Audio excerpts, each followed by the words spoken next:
Hi there, Chemistry 11. So, as you're aware from the email and notes package, we're starting a new unit. That's Unit 6. I know we're just finishing up some Unit 5 assignments, possibly at least just now. Unit 6 is on the topic of reactions and energy in reactions and also mass in reactions. So, the first section of Unit 6 is about conservation laws. You've probably seen, remember, the law of conservation of mass. That was one of the learning outcomes in Science 10. The statement or the finding that in any chemical change that happens in a closed system, mass does not change. You cannot destroy matter. You cannot create new matter. You can only change matter from one form to another, which is what you're doing in physical change and, of course, in chemical change. So, the law of conservation of mass, it turns out it's fundamentally important to examining chemical reactions and actually quantifying or counting the mass or amounts of different chemicals involved in chemical reactions, which we've started to look at, which we're going to be looking at in a lot more detail in Unit 7, which in my mind is kind of like the heart of Chemistry 11, the next unit. But this will lead you up to it. So, 4 conservation laws that you need to know from your reading. Conservation of mass, which you already know, though I want to get into the concept of a closed system in just a moment. The conservation of atoms, you might not recall. That might seem a little bit obvious that if mass is conserved and everything is made of atoms, then atoms must also be conserved. But that's making a more specific statement. It's saying that the individual atoms within any case of chemical change themselves are not destroyed. It's not just a matter of some quantity that describes everything, mass not changing. The individual atoms don't change. In a chemical reaction, they are rearranged into different arrangements, and those different arrangements, those changes in arrangements, describe chemical reactions. One arrangement of atoms corresponds to one chemical. You rearrange them in a chemical reaction. You have a different arrangement of atoms. You have different chemicals. That's the essence of chemical change, but the atoms involved in that are not destroyed. Also, the elements don't change. There's no chemical reaction that, say, starts with iron and oxygen and ends up with sodium and chlorine. The elements do not change, and so that's part and parcel of saying that the atoms don't change. So law of conservation of mass, law of conservation of atoms. Third law that is especially important just now is the law of conservation of energy. More broadly, this is more of a physical law. It states that the total amount of energy within the universe does not change. You see examples of energy transformations all the time that might give you the illusion that somehow energy does change. You might say, seen a chemical reaction in class and seen the temperature increase. You'd be excused for thinking that, I guess the energy in the universe is increased when the heat in the solution went up. No, what happened is there was a change in the form of energy that was present. In that case, we would say that there was a potential form of energy, an energy stored in the chemical bonds, that is, chemical potential energy. And that in that reaction we're talking about was converted into another form of energy, thermal energy. Very vigorous chemical reactions might involve flames, might involve an explosion, and you could also see radiation, possibly visible radiation, light energy being released during chemical reactions. The amount of energy in a system, a closed system, will never change, though it can be transformed from one form to another. Now, I want to show you what I mean by a closed system and then talk about the role of matter and energy within that whole concept. So I'll bring you to the notes as I wrote them. You can pause if you want. So first, I have written here, in a closed system, even if there is a physical or chemical change, the law of conservation of mass is conserved. Atoms are conserved. Your elements don't change. The individual atoms are conserved. They stay there. They just change arrangement. Energy is conserved, although it can change forms. And also the last conservation law, which is more relevant for chemistry 12, is that the electric charge does not change. The number of positives and negative charges doesn't change. You can't destroy atoms. You also can't destroy protons and electrons. Here's an example, by the way, of a closed system and of an open system. These are both Erlenmeyer flasks, like this, but differ only in that one of them has a stopper and the other doesn't. So whatever system or set of chemicals that's inside the one flask that's stoppered is isolated from the rest of the universe. Until you remove that stopper, new matter can't go in and matter can't go out, unless your stopper is leaky or something like that, which, believe me, can happen. Conversely, the one without the stopper, matter can pass back and forth between it. Now, can a system be closed for energy? This is an interesting question. The entire universe, viewed as a whole system, we would call that a closed system, but can you close a smaller system, a subset, a part of the universe, such that you're isolating it from any energy exchange with the rest of the environment? Well, the answer is you can try, but you'll never quite succeed. Although for quantitative chemistry, you can do a pretty good job. What I just showed you does not do a good job. It's not hard to imagine a reaction taking place in an Erlenmeyer flask like this. Maybe some kind of solution, a metal and an acid or something like that. That would stay isolated within this as long as the cork doesn't pop off. But if you feel it while that reaction is happening, you will feel heat. So this, as a system, can be closed to matter, but not closed to energy. The total amount of energy is conserved within the universe, and you can try to keep that energy in a tighter space. But energy is much more easy to transfer from place to place, not least because one form of energy is light, which can travel through a vacuum. Any reaction that creates light sprays its energy out in the universe at the speed of light. That being said, you will see examples in chemistry, I think in Chemistry 12, where you are using insulation to keep a reaction in an enclosed space. Now, I want to look at a couple of reactions. I want to try a bit of a demonstration of the conservation of mass in chemical reactions, and then show you what happens when you open up a system. There's two reactions I want to show you just now. This isn't for a lab or anything. This is just a demonstration. First, we're going to use something called phenolphthalein, which is very hard to spell, but it's written here in the middle. It's a big organic molecule with lots of carbon rings, and it's got one hydrogen that you can pop off very easily or put back on very easily. When the hydrogen is off, phenolphthalein is pink. When the hydrogen is on, phenolphthalein is clear. That's the first reaction. The second reaction is one that you might not feel familiar with it, but you've possibly seen it. You've possibly seen it if you've ever used powdered Drano. That's the stuff that you'll use to clear drains sometimes. You might notice that powdered Drano, at least the stuff I've seen, will often have little flecks of metal in it. Well, those flecks of metal are aluminum. And you can get this very interesting reaction. Aluminum plus sodium hydroxide plus water. Water here is a reactant. It's really in the reaction because these are the things that are doing the reaction. Creates NaAlO2. That's interesting. Plus hydrogen gas. Well, what's this NaAlO2 thing? It kind of breaks a law that you might have thought existed. You'd be excused for having thought that every ionic compound will have just one kind of positive ion in it. Well, this here is called sodium aluminate.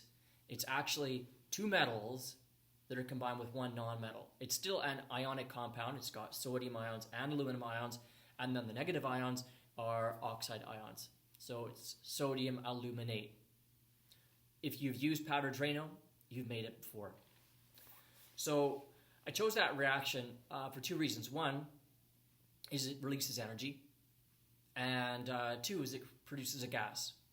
I would really like to see if it's possible to seal that gas in.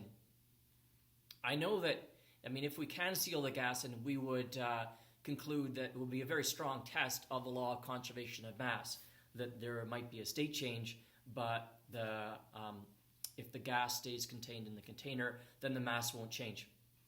In actual practice, I think it's probably not going to work, but I'm going to try it anyways. We'll see if we can keep the gas in, and then I'm going to try and take the stopper off and see if the mass decreases as the gas goes into the air. It might not work, but that's not a big deal. The other one I think we'll be able to isolate fairly easily, and that will be the adding the sodium hydroxide to water that has phenolphthalein in it. And we're going to look to see if there's any mass change. And of course, law of conservation of mass, we don't expect one to happen. Now, my scale's not perfect, but let's see what goes on when we compare those two reactions. So here's what we've got. Got a stopper. I have some water here that I've added phenolphthalein to. This is phenolphthalein, although you wouldn't know it because it just looks like a clear liquid. In a neutral solution, it is clear.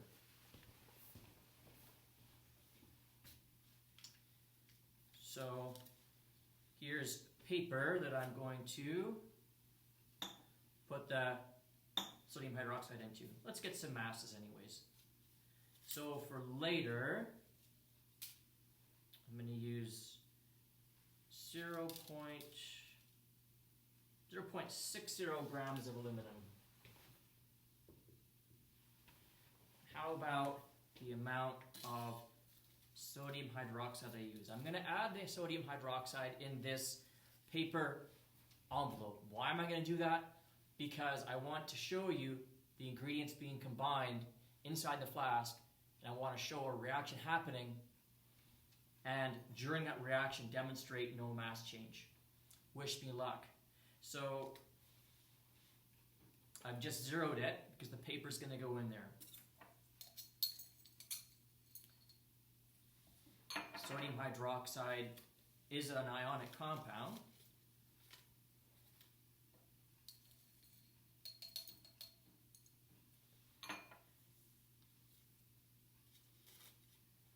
All right, that's definitely enough. That's way too much, but it doesn't matter. 2.43 grams of sodium hydroxide.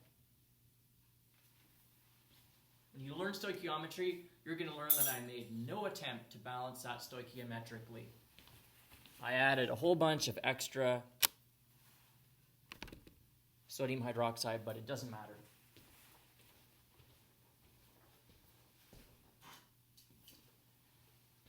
I've seen a lot of chemistry YouTube videos where people don't wear proper PPE, and in the comment section, people are always disrespecting them. So, there. Okay, so here's these parts of the system. Now I'm going to get a mass. The mass will be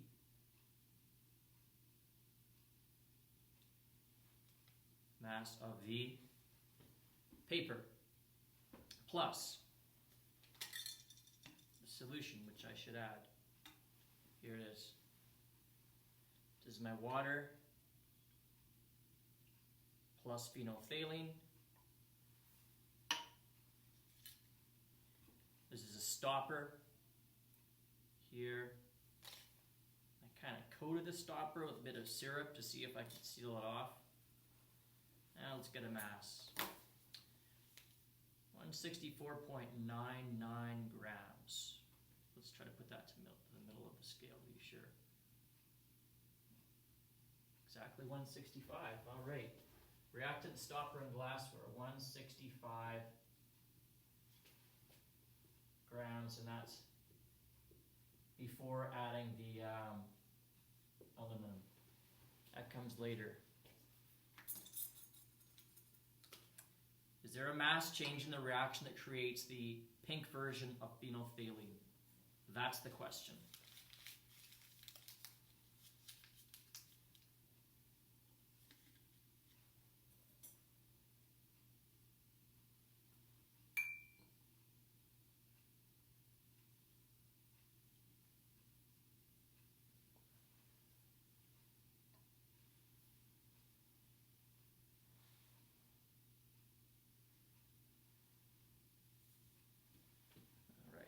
Not even in there, and the mass has already changed. 164.96. Keep that.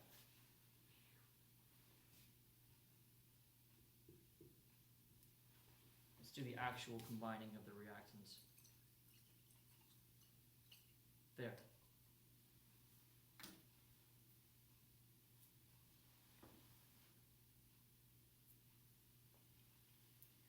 So right now the water is diffusing through the paper. We're not expecting a reaction to happen until the sodium hydroxide solution actually reaches, until the sodium hydroxide actually gets into the solution.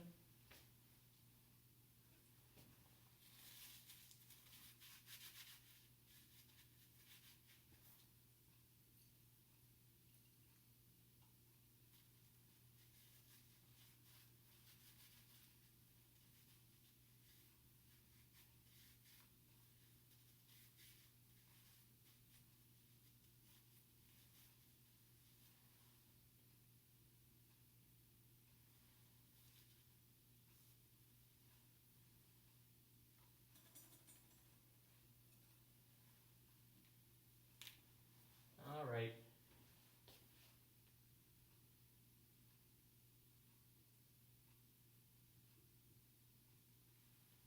And then after the color change,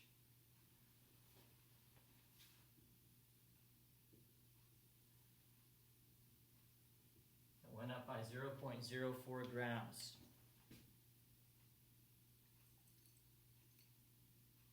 Let's do that again and get a second opinion.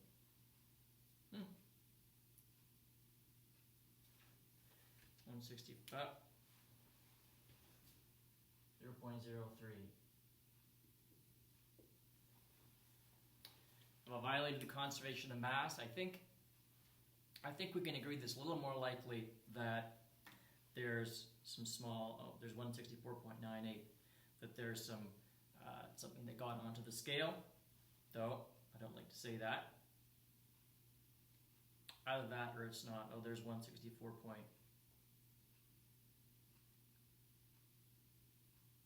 Whatever.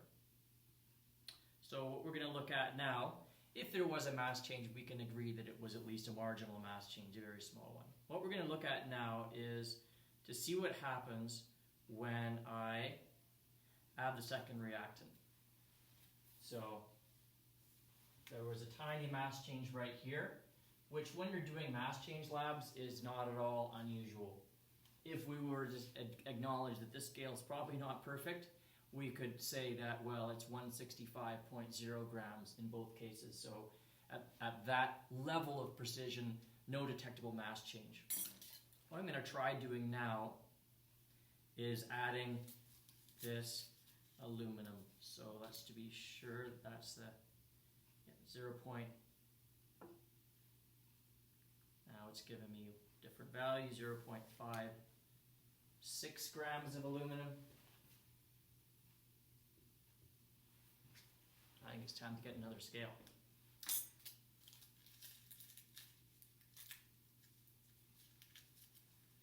I'm going to add this here. Well, actually, I'm not. I'm going to wait. I'm going to get the mass with the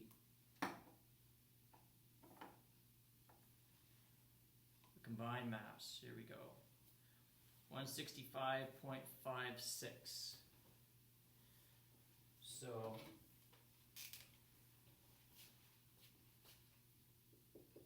plus the aluminum, 165.56. We haven't added the aluminum, no reaction started to happen. I'm going to try to seal this off and see if the gas that's created can actually be sealed in there. That would be a pretty cool demonstration of law of conservation of the mass. either it's going to work or the hydrogen gas is going to be very good at getting through any tiny gaps that exist.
So the color changed to being clear, and there was no mass change.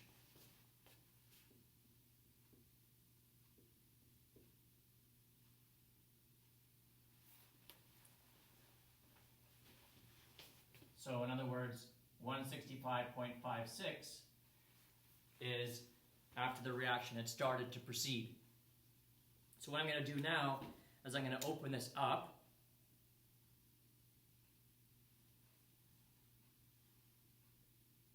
In fact, I don't even need to open it up, but I will anyways, just on principle.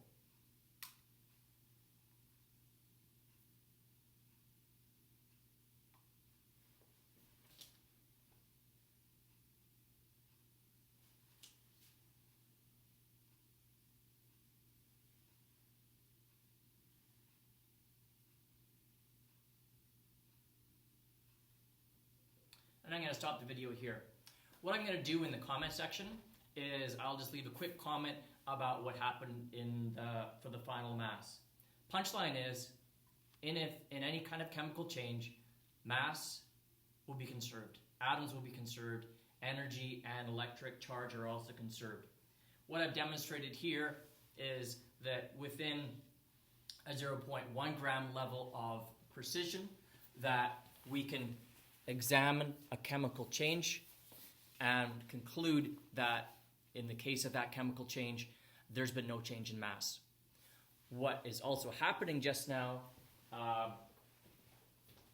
is that the reaction has started to go, and in fact, I can tell you that the mass is going down. This would be, well, you know what, forget it, I'll try to show you with the computer.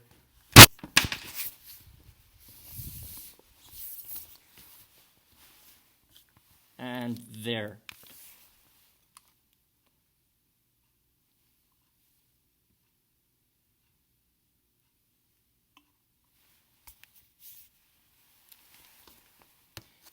So what you should be able to see looking at this here is that it's down by 0.01 grams, which is actually less of a decrease than we saw before when we did that first color change, and that there is bubbling.